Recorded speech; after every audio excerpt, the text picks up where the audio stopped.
Emma Caldwell, a 27-year-old sex worker from Glasgow, was brutally murdered in April 2005. A much-loved daughter, sister, and friend, Emma's life was marked by both promise and struggle. She battled mental health issues and drug addiction, and eventually turned to sex work to support herself. Vulnerable and living on the margins of society, Emma became an easy target in a world where women like her are often invisible. She was last seen alive in Glasgow's city centre on April 4, 2005. 5 weeks later, on May 8, her body was discovered by a dog walker in Limefield Woods, a remote area near Biggar in South Lanarkshire, around 30 miles from where she had disappeared. She had been sexually assaulted and strangled, and her body was found partially buried beneath logs and branches. It was a cold, calculated killing, and it shocked Scotland. From the beginning, the investigation into Emma's murder was plagued by critical errors. Rather than focusing on the strongest leads, detectives narrowed in on 4 Turkish men who frequented the Glasgow red light district. Though there was no forensic evidence linking any of them to the murder, they were interrogated relentlessly. One was even detained for 6 months, and their names were dragged through the media. Ultimately, all 4 were cleared. Yet while police targeted the wrong suspects, the real killer remained free and was, in fact, already known to them. Ian Packer, a former sign fitter from Airdrie, had come under police attention during the original inquiry. Between 2005 and 2007, he was interviewed multiple times. Packer had a long history of predatory behavior.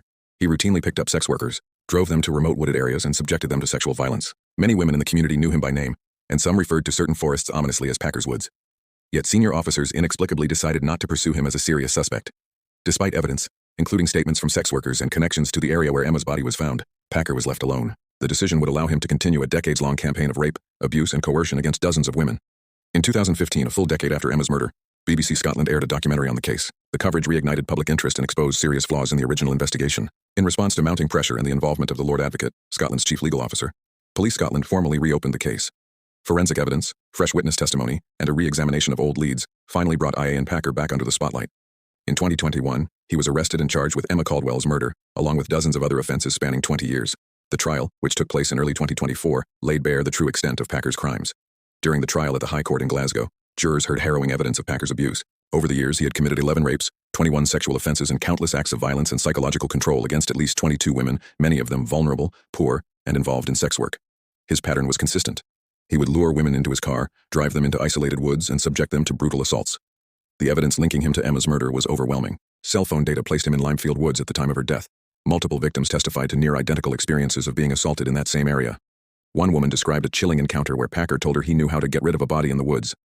On February 28, 2024, Ian Packer was found guilty of murdering Emma Caldwell, as well as numerous rapes and other sexual offenses.